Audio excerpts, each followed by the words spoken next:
Ielts Listening, version 56658. You will hear a number of different recordings, and you will have to answer questions on what you hear. There will be time for you to read the instructions and questions, and you will have a chance to check your work. All the recordings will be played once only. The test is in 4 parts. Write all your answers in the listening question booklet. At the end of the test, you will be given 10 minutes to transfer your answers to an answer sheet. Now turn to Part 1 on page 2 of your question booklet.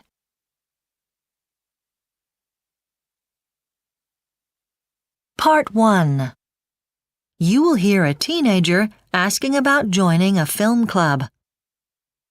First, you have some time to look at questions 1 to 4.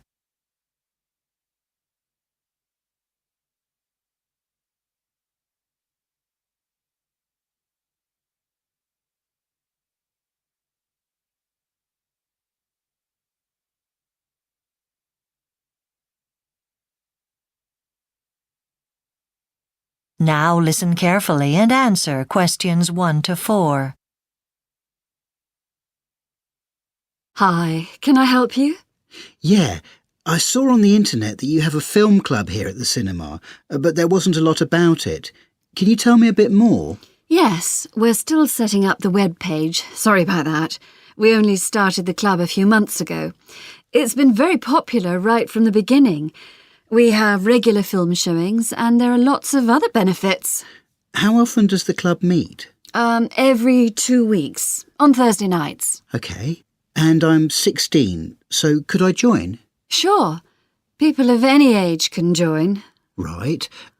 So how much does it cost to join? Well, it depends. The basic charge is £24 a season, but for people eligible for concessions, it's £21.50. I'm a student. You'd get the concession rate then. That's good. That entitles you to free entry to the club films and also to £2 off tickets for all other films on at the cinema. So you'd pay £4.50 instead of £6.50. Great. OK. Now, I don't know if this applies to you, but club members are also eligible for 3 hours complimentary parking when there's a film on. Well, I don't drive, but my girlfriend does, so it might be useful, yes. OK, well, I'd definitely like to join. Before you hear the rest of the conversation, you have some time to look at questions 5 to 10.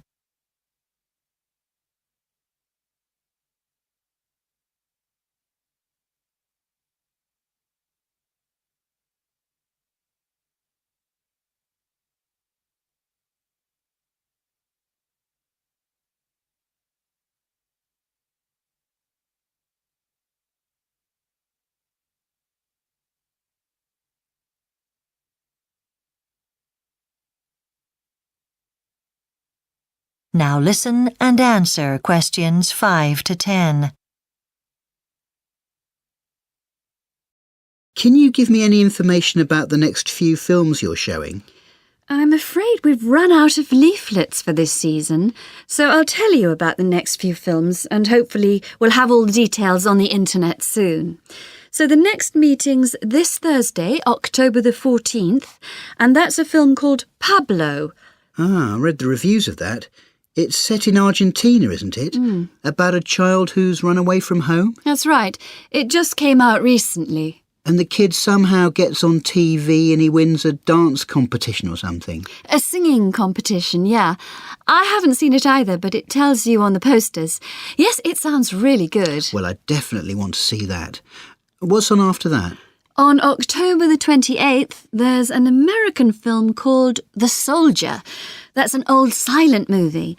But in this showing, we have someone who'll accompany it on the piano, just like they used to in the old cinemas, though it was sometimes an organ accompaniment in those days. It must be a pretty old film then.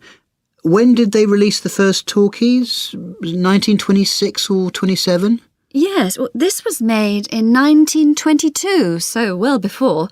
Though I think they had short feature films with sound by 1923, actually. So what sort of film is it? Well, it's billed as a comedy, though you'd think it was a war film from the title.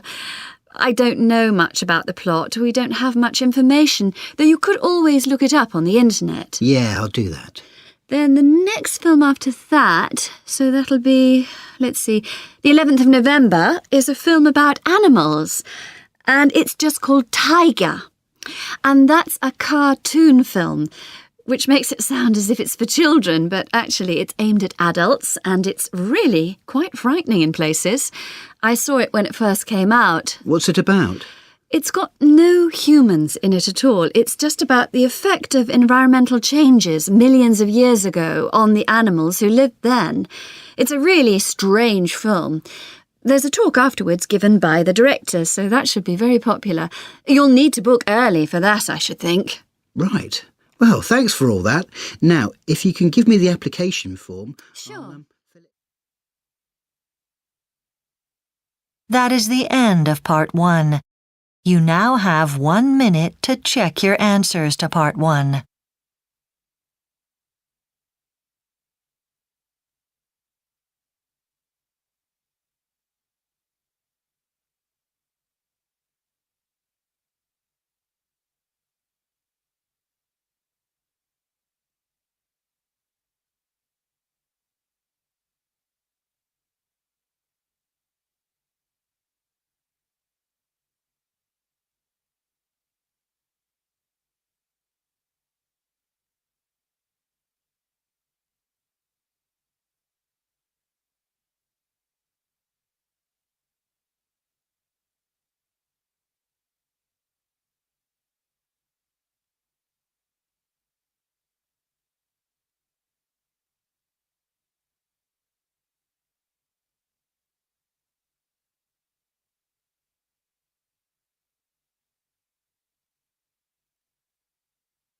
Section 2.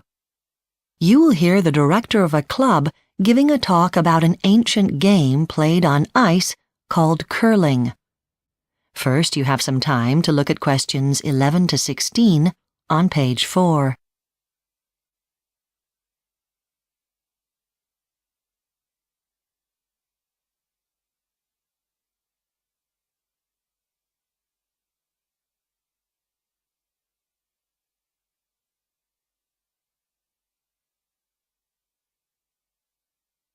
Now listen carefully and answer questions 11 to 16. It gives me great pleasure to welcome you to the Montreal Curling Club. I hope you'll enjoy the introductory program we've prepared for you. I'll start with a brief introduction to the game itself and the equipment, so that you'll be able to enjoy it when you watch it later on. I'll then go on to say a little about the history of the sport and the club. So, first, let's take a look at the game of curling and the implements it uses. It's played on ice, and the object of the game is for two teams to push heavy stones across the ice towards a target. Now, there are 4 people in each of the 2 teams. The first is called the lead. The next is called the second. The next, surprise, surprise, is called the third. And the final player, who is absolutely key, functions as the captain, but is always called the skip. That's S-K-I-P. The area of play on the ice, whether it be on a rink or on a frozen lake or stream, is called the sheet. This long, thin area is 42.15 meters by only 4.25 meters. And unlike ice hockey ice, for example, it is constantly groomed by frequent shaving to keep it perfectly level. At either end of this are the 2 zones for the targets. Each one is known as a house. A little bit about the equipment we need. The stones are made from granite. Originally, these were held by your fingers in holes specially carved out in the top. But then it was decided to add a handle to get a better grip. The other distinctive implement is the brush, or broom. This is used for 2 purposes. to clean the ice, of course, but more crucially, to warm it. This melts the ice slightly and lessens the friction, so you get a smoother slide. Curling is not an expensive sport. You don't buy your own stones. In fact, it is illegal to play in a match with your own stones, but you can use your own brush. There are two main types, Scottish and Canadian. The former are normally made out of horsehair, and the latter, which are now more frequently used, are made of synthetic materials, and they don't leave as many threads on the ice. Now, apart from stones and brushes, the only other piece of equipment you would need as a beginner is a rubber sole on one of your shoes, depending on which shoe you lead from. The captain will often carry a stopwatch to gauge when the ice needs to be changed. All equipment and clothing can be bought in the club shop. Before you hear the rest of the talk, you have some time to look at questions 17 to 20 on page 4.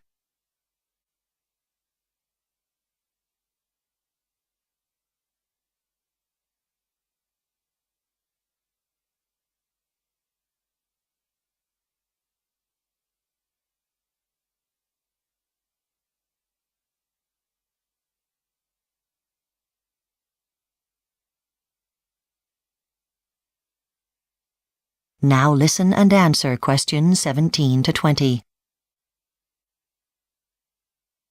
A quick word about Montreal Curling Club.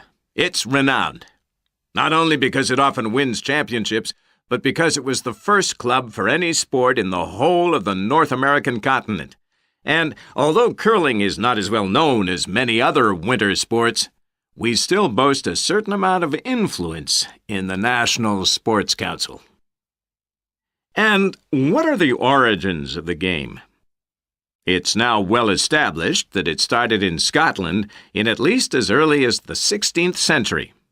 Queen Victoria, on her frequent trips to Scotland, often played it, but wrote in her diary that it required exceptional strength to throw the stones.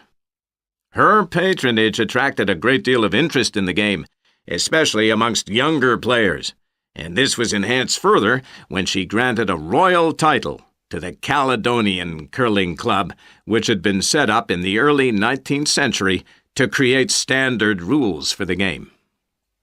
Curling has always had support in high places.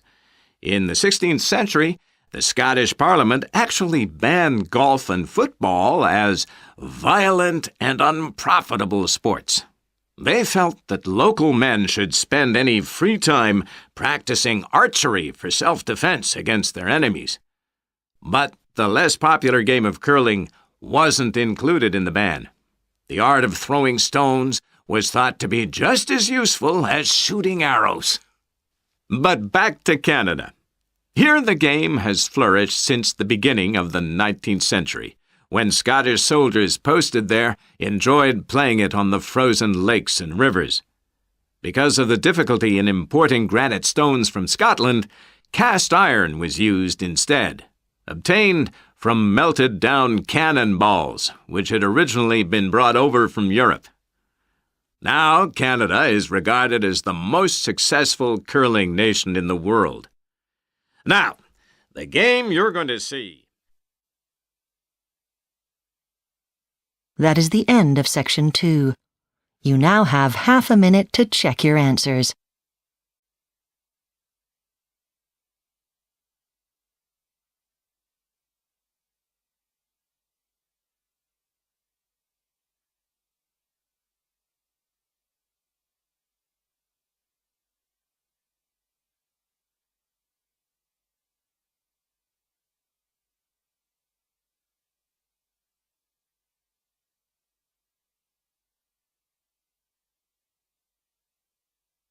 Now turn to section 3 on page 5.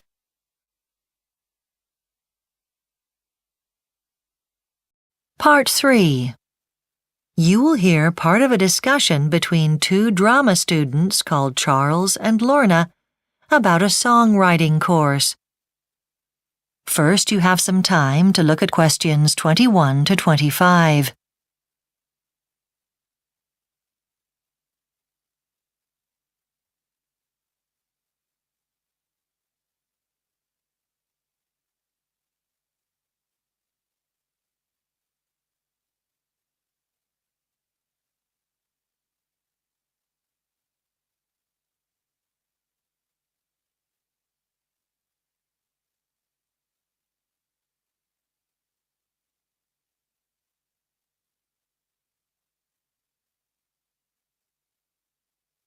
Now listen carefully and answer questions 21 to 25.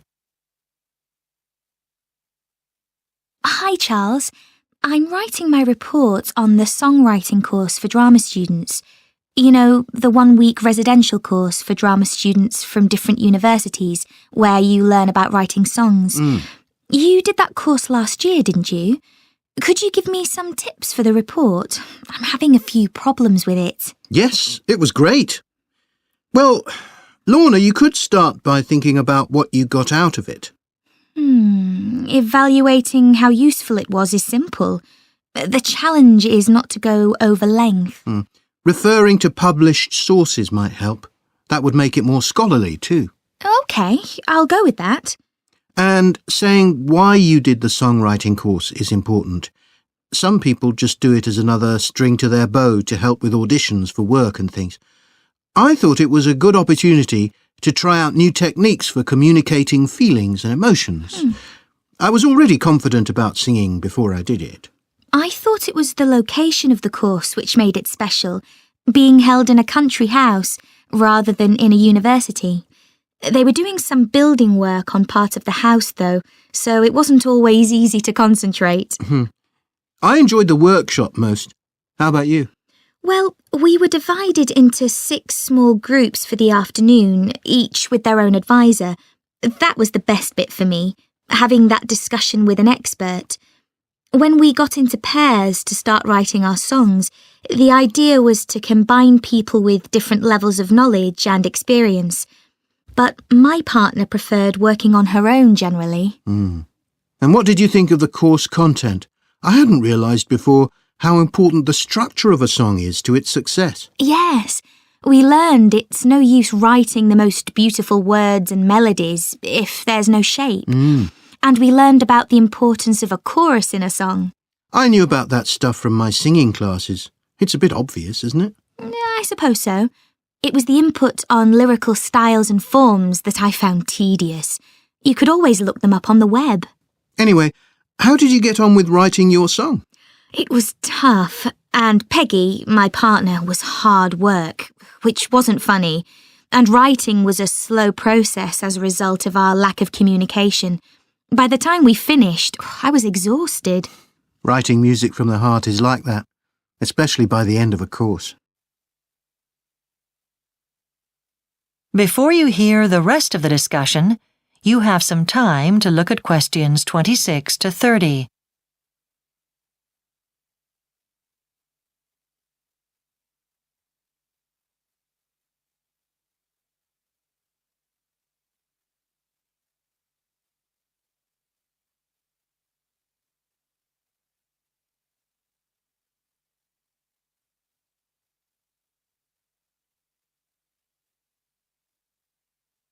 Now listen and answer questions 26 to 30.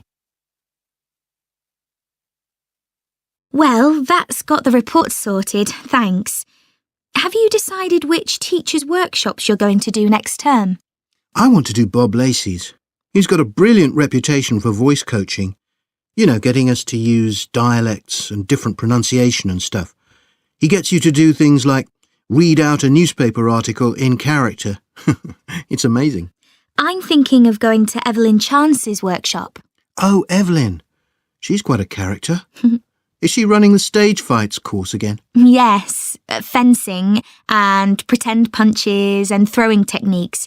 She really knows how to help actors use the whole of the space available. Lots of people like Ted Winter's workshop. He knows how to deliver. He's keen on actors conveying emotion through their bodies and faces alone. It's a great way to reveal complex relationships and situations to an audience without making a speech of any kind. I'm definitely going to sign up for that one. If you want to understand a director's ideas, Kevin Gray's workshop would be perfect for you. He likes telling people what to do, and he's always saying you can't have a company of actors reading a play any way they want because they'd end up fighting amongst themselves. They must listen to the director. What about Dorothy Thomas? She's good at activities for getting rid of stress and, emptying your mind of all thoughts about the past, and that can really help when acting. Well, I think I'll put my name down for... That is the end of Part 3. You now have 30 seconds to check your answers to Part 3.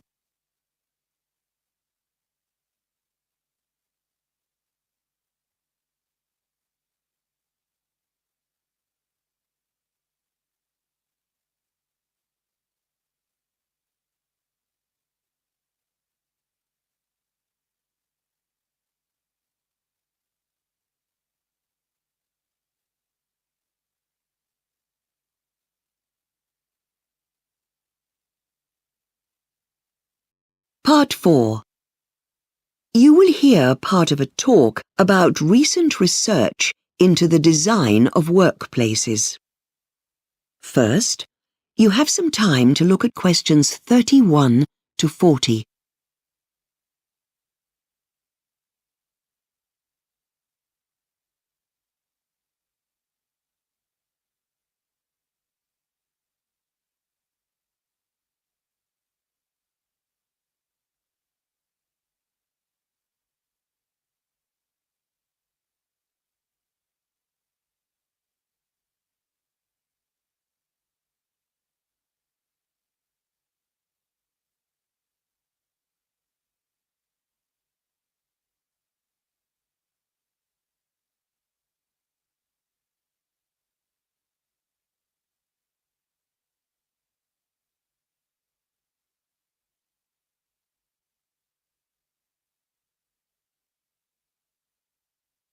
Now listen carefully and answer questions 31 to 40. Hello everyone.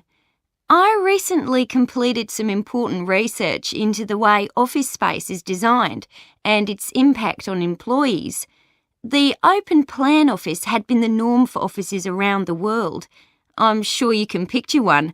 A big room with maybe 50 or 100 workers sitting at their workstations. You might think open plan designs are a recent phenomenon, but they actually came about in the early 20th century, when businesses needed large numbers of people to do typing. These employees, usually women, used to have to sit in rows working away at their typewriters under the watchful eye of their supervisor. Over the years, designers have come up with several variations on the open theme. In particular, this has been achieved through furnishings. The early designs featured separate desks. A subsequent design introduced the concept of the cubicle. These can have either high screens that workers can't see over, or a screen just low enough to keep a lookout for the manager.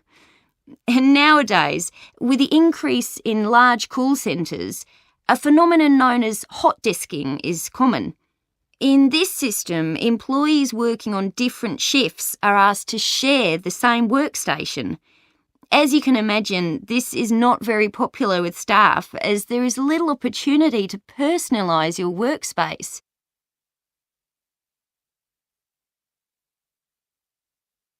In fact, my research shows that employees in general dislike the open plan design. As a part of my research, I conducted a survey of the staff in several large companies with open plan offices. The employees all voiced similar concerns about the design. Firstly, they felt that the open plan took away their privacy, but many also felt the need to carry their valuables with them at all times. So, to some extent, they also felt there was less security with these designs.